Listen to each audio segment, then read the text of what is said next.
Bienvenue Twisters, Nick here, and today I want to talk to you about the legacy of Manon Rheaume, who I'm sure most of you know is the first and only woman to compete in NHL action. So this video I'm doing as a thank you for Jean and Valerie. They're the ones who had sent me the Atlanta Thrashers and New York Rangers Jimmy Vesey jerseys when I was coming out of shoulder surgery. So I wanted to put this together to say thank you to them, and also because this is great timing. So as I make this video, September 23rd is the 29th anniversary. I almost had the 30th anniversary, but it's the 29th anniversary in which Manon Rheaume appeared in an NHL game with the Tampa Bay Lightning against the St. Louis Blues, and she would appear in one more exhibition game, of course, against the Boston Bruins the following year. So instead of really focusing on Manon Rheaume as sort of a player in the NHL, I do want to focus on sort of the overall journey for her. And really, the more I watch interviews with Rheaume,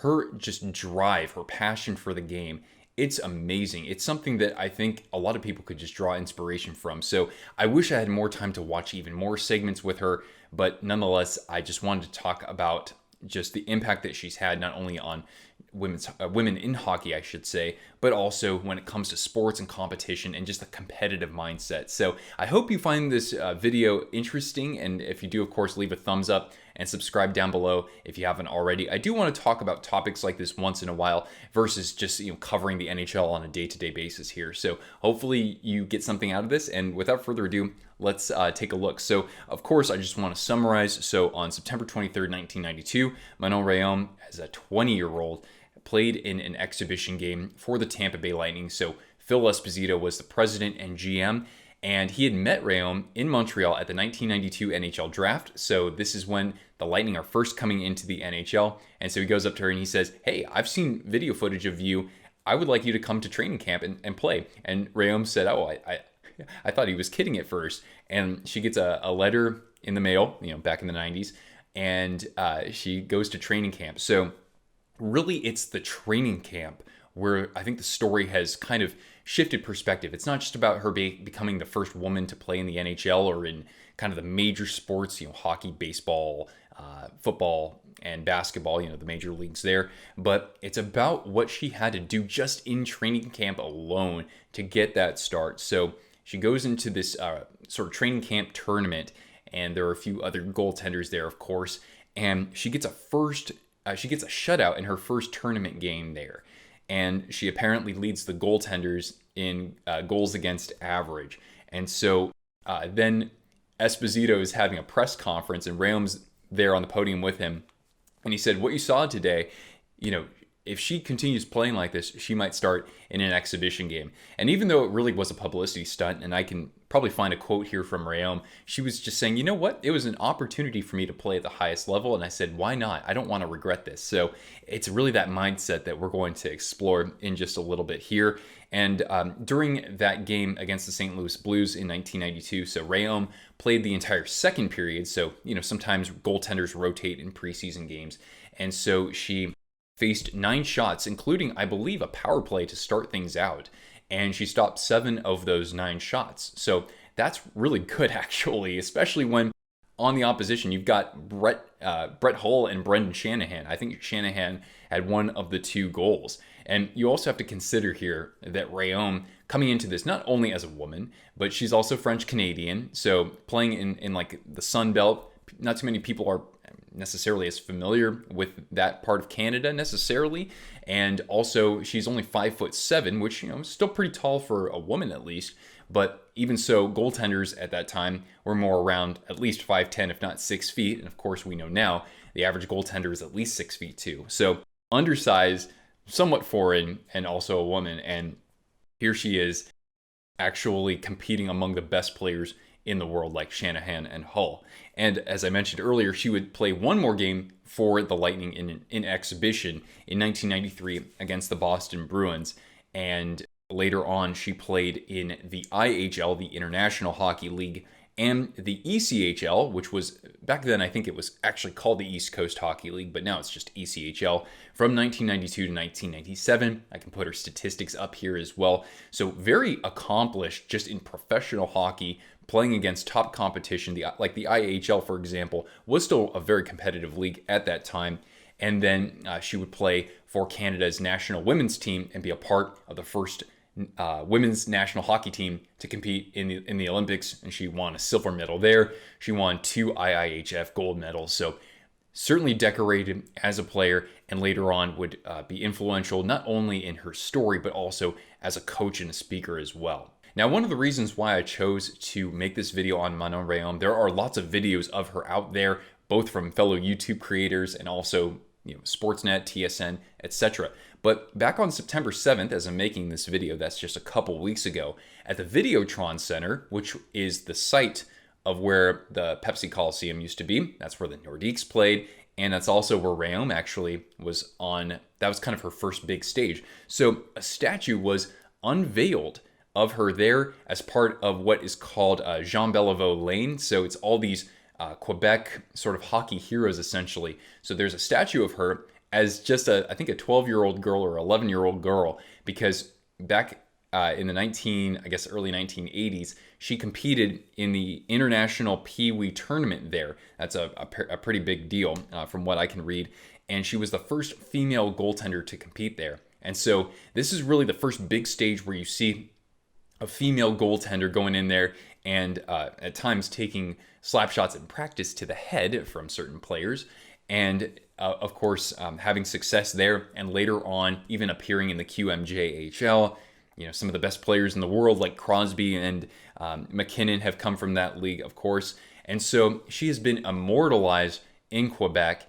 And really, this is hopefully, I would say, at least a stepping stone to getting her into the Hockey Hall of Fame, because other women hockey players have been inducted into the Hockey Hall of Fame there. So hopefully this is just one element here. It was interesting though, because I didn't really see much coverage of that statue unveiling. I didn't see too much of that floating around the media. So I wanted to make sure I brought that to attention here, because we're seeing like Willie O'Ree getting inducted into the Hockey Hall of Fame. We're seeing accomplished women in hockey being inducted into the Hall of Fame and earning other accolades there. So I think Rheaume is certainly part of that conversation. It's not just for the fact that she was the first woman to play in a preseason game, but it was everything she did to get there too. So I really want to get into the mindset of Manon Rheaume as a kid and even as a young adult too. So she was talking about sort of the moment where she was like, yeah, I want to play against the toughest competition out there. And, that's against boys at the time when she's a kid. And so she's basically saying this: I'll remember that moment for the rest of my life. This is a quote. We were at the dinner table and my father wondered which of his team's players, he was a coach, he would put in goal for an upcoming tournament. I was already serving as a practice goalie for my 2 brothers on our family's outdoor rink, and took the opportunity to say, why not me? My mother didn't like that very much at the time. She would have preferred me to do ballet or figure skating, but she eventually agreed. And I think that's very interesting, because here it was her father, the coach, kind of taking her under his wing instead of her mom kind of pushing that through. So basically at that time, women expected other women to be in other sort of roles or to take on other activities. So the dad said, sure, why not? You already have proven to me that you can, play the position. And so he did what he could to give her opportunities both on his team and elsewhere too. So he would, for example, before she went onto the ice, she had to have her helmet on and probably her hair tucked in there. And he had to, of course, talk to coaches on other teams and saying like, hey, she can play the game. Like, why can't you let her out there? At least give her a tryout. And so he was part of that and very influential in kind of motivating her to keep it up. He would shoot at her and she would have a hard time with some of the speed of the shots or maybe the collision against her padding. And he said, Manon, this is going to be challenging. You got to learn how to bounce back from this. And goaltending, of course, is one of the most important roles in sports when it comes to resiliency there. So it's really cool just to see this evolution ever since she was a kid, especially since even at the NHL level, she wore the same padding she did as a kid. She would just fortify it with more foam padding and whatnot, and there's all this tape around it. I saw a really cool segment on that too. Now, while she was trying to ascend the ranks as a goaltender, in her teenage years, she would sometimes be cut from a team or she would be banned from tryouts because coaches would say, well, we're not going to take a girl, not necessarily because of her skills, but just because of, maybe some players behaving poorly, I guess, based on that. So Rheaume says this: I remember being disappointed, but the next day I had something inside of me that wanted to prove those people wrong. I wanted to make the team the following year.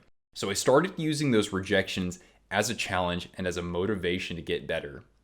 And I just kept getting more motivated every time someone said no to me, to the point where I made it to play in an NHL game.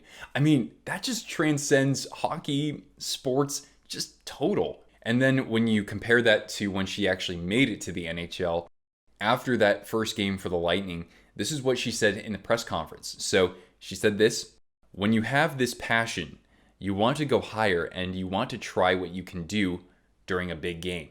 So remember, she's also a native French speaker, so her articulation's a little bit different here, but I love the way that she starts this and says, when you have this passion. So, and it's interesting because she'll touch on this later on too. It's this drive, it's this fire in you to be the absolute best you can be at something. And so she didn't care about whether or not people made fun of her or belittled her or said something sexist to her. I mean, there was a lot of crappy shit that she had to go through to earn these opportunities that other players didn't necessarily have to, endure. And she just said, you know what, that doesn't matter to me. I want to play, and I can look past that because I believe in myself. Now let's talk a little bit about Rheaume after her playing career. So currently, she's actually a coach for the Little Caesars youth hockey program. So that's in affiliation with the Detroit Red Wings. So she actually coaches a girls team. It's a 12 and under team. And it's interesting because they have various levels for like teenage girls. But in this case, she's kind of connecting with an audience that, relates back to when she started competing against boys and wanting to take her skill set to levels that she never even dreamed of. She even said it herself. She didn't even consider being an NHL player when she was younger. So she wants to mentor that group of girls there too. So I think that it's really cool how she's kind of stayed in that role for quite some time. That team, by the way, I read they've won 4 state championships. I don't know exactly how those tournaments are arranged, but that's still pretty remarkable there. And also, that international Pee Wee hockey tournament that I talked about, which was played at the Cul-de-Sac Pepsi and now at the Videotron Center where that statue is, right? So she's brought that girls team that she's coached to play in that tournament, and I believe that that's co-ed. Like they could actually play against all boys teams or mixed teams. And so in 2018, she and her all-girls team actually faced off against another all-girls team at that tournament as the first time in 59 years in which that's happened. Fairly remarkable. She has 2 sons, and they've played hockey as well. I know that one of them plays as a goaltender for the University of Notre Dame, and so she actually was coaching him, and it was funny because she said, I didn't want them to have to deal with the stress of being a goaltender, but nonetheless, that's what they chose, or at least one of her sons at Notre Dame. Even in her early coaching career, she was, presented with amazing talent. So Kendall Coyne Schofield, she's 29 now, so this is like 17 years ago. So Rheaume was, I think, in her 30s back then and coached Schofield, and she said this of Kendall, she was one of the most amazing hockey players I've ever coached. And then she cited how Kendall Coyne Schofield, again, sort of broke that barrier or was, given an opportunity to compete against the best in the world when she skated in the fastest lap competition at the 2019 All-Star Game in San Jose. Now, for the Twisters who followed this channel over the years, you probably remember that I was at the 2019 All-Star festivities. And so the fastest lap was happening, and of course, Kendall's the first one who goes onto the ice. And so I said, oh, is this just kind of like a warm-up thing? Just kind of get the crowd engaged. And she takes off, and I've never seen someone's feet move that quickly on ice. And everyone is just instantly enamored and in awe by this. And she beat Clayton Keller's time.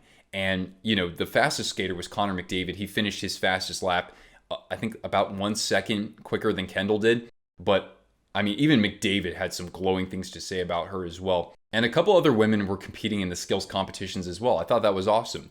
And so that's kind of a creative way that the NHL can bring women's hockey to the forefront there. I want to touch on a couple other female hockey players before I sign off here. So Hayley Wickenheiser, for example, is also in the Hockey Hall of Fame. And she, I think, is the second woman to play like in the higher professional leagues. So she played professionally in Finland for the third tier league there and also the second tier league. And she was even offered a chance to play for the Cincinnati Cyclones of the ECHL. Rheaume played in the ECHL as well. Also, Shannon Sabatos, pardon the pronunciation, she's not in the Hockey Hall of Fame, but she's played in the Southern Professional League. She did that for a few seasons from 2013 to 2017. And lastly, Kim St. Pierre is a recent Hockey Hall of Fame inductee. She was a goaltender for Canada's national team, and she's the first female goaltender to be inducted into the Hockey Hall of Fame. Rheaume was part of her kind of induction, like had interviewed her, and St. Pierre said that Rheaume was a source of inspiration there. That's pretty awesome. Rheaume's got to get into the Hockey Hall of Fame. I think that not just what she's done to influence women's development in professionals or to professional levels, but also just the message that she has for anybody. You know, she's gone on to work with a filmmaker on a children's book, and they're working on a film right now. She continues to get her message out there, and just that competitive drive and passion for the game. I think that there are very few out there who probably have the fire that she does. So anyway, guys, what stands out to you about Manon Rheaume? Let me know down in the comments below. I hope you enjoyed this video. And once again, thank you so much, Jean and Valerie, for your support of the channel. Those jerseys are pretty awesome, I gotta say. And I had a really fun time making this video too. So I hope you guys enjoyed watching this video. And if you found it useful, give it a big thumbs up. Subscribe down below if you haven't already. And stick around because I do want to cover all sorts of fun topics as it pertains to hockey history and hockey culture. Thank you guys so much for tuning in. Once again, I'm Nick, and I'll catch you Twisters later. Au revoir.